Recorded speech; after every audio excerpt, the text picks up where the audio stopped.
అండోయ్ బాగున్నారా? రషోకాను food and blogs స్వాగతం అండి. ఈరోజైతే నేను స్ట్రాంగ్గా టీ అయితే పెట్టేస్తున్నానండి. ఇలా కాసుకుని తాగారనుకోండి, ఎంత హ్యాపీగా ఉంటుందో అండి. ఈ వీడియో అయితే టీ లవర్స్ కోసమేనండి.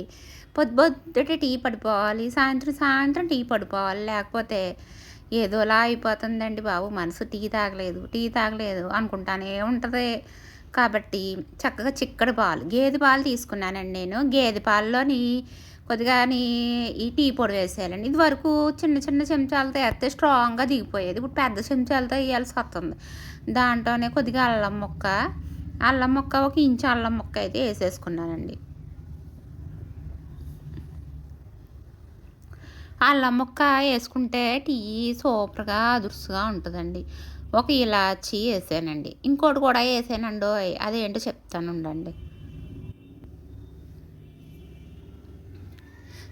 అలా ఇలాచీ ఇలాగే వేసేసి దాంట్లోకి మన రోజ్ పెటల్స్ ఉంటాయి చూసారా? హైబ్రిడ్ కాదండి, నాటు రోజ్ పెటల్స్ వేసుకున్నాం అనుకోండి, చిక్కగా టీ టేస్ట్ సూపర్ ఉంటుంది అనమాట. ఇలా పెట్టుకు తాగండి. ఇలా ట్రై చేసారా ఎప్పుడైనా మీరు? శుభ్రంగా హెడేక్ అంతా పోతుందండి. వర్క్ చేసుకుని టెన్షన్స్ ఉన్నా కొంచెం ఈ టీ పెట్టుకు తాగారనుకో, రిలాక్స్ అయిపోతుంది మైండ్ అండి బాబాయ్. చాలా బాగుంటుందండి. ఇలాగా కాసేపు బాగా మరగనివ్వాలి. టీ ఎప్పుడూని మరగాలన్నమాట. బాగా మరిగితే చక్కగా అవన్నీ దిగి, డికాషను అవన్నీ దిగి టేస్ట్ చాలా బాగుంటుంది. ఊరికనే ఇలా పెట్టేసి పొంగు రాగానే వడగొట్టేసుకుని తాగేసారనుకోండి, టీ పొడి కొంపు వచ్చేస్తుంది. అది సరిగ్గా రాదు. అందువల్ల ఏంటంటే చక్కగానే మనం వేసినవన్నీ అలా పాలు, టీ పొడి అవన్నీ వేసుకోవాలన్నమాట. అలా మరగనివ్వాలి. నేను బెల్లం ముక్క వేసానండి. పంచదార వద్దంటున్నారు కదా, ఆర్గానిక్ బెల్లం దొరికితే తీసుకున్నాను.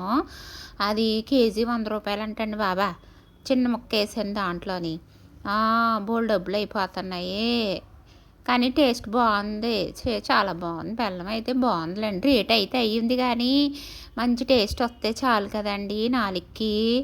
ఈ జన్మమే రుచి చూడడానికి. వద్దులేండి బాబు, కాపీరైట్ వచ్చేస్తుందేమో. నా గొంతుని కాపీరైట్ వచ్చేస్తుందేమో అనుకుంటున్నాను. ఇంకా మరగాలండి. ఇలాగ చక్కగా మరగాలి, ఇంకా మరగాలి. మరిగినట్టు ఎలా తెలుస్తుందంటే చెప్తాను. పైన తెల్లగా నురుగులా రాకూడదన్నమాట. అలాగా చూసారా? అలా రాకూడదు. మరిగిపోతే డికాషన్ పైకి వచ్చేసి టీ రంగు మారుతుంది అన్నమాట. అప్పుడు వరకు మరగబెట్టుకుంటూ ఉండాలి. సిమ్లో మరగబెట్టుకుని చక్కగా అలాగా నిమ్మలంగా మరగబెట్టుకుంటూ ఉంటే టీ వాసన గుమ్మలు ఆడిపోతూ ఉంటుంది ఇల్లంతానే. అంత స్ట్రాంగ్గా ఉంటుంది అన్నమాట టీ అనేది. ఇవి వేసుకుంటే మిరియాలు కూడా వేసుకోవచ్చు, కానీ మిరియాలు వేసుకుంటారనుకోండి కొద్దిగా ఘాటు వస్తుంది. మిరియాలు కొంతమందికి పడతాయి, కొంతమంది వేడి ఎక్కువైపోద్ది అనమాట మిరియాలు వేసుకుంటేనే.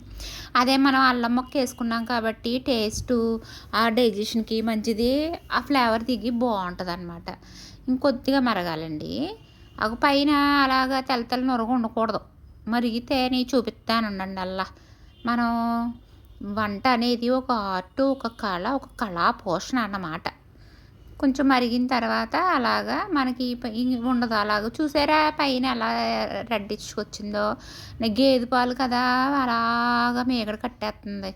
ఎంత బాగుంటాయో గేదె పాలతో టీ పెట్టుకుంటేని. ఇంకే పాలతో టీ తాగలేం బాబా, అలవాటు అయిపోతేని.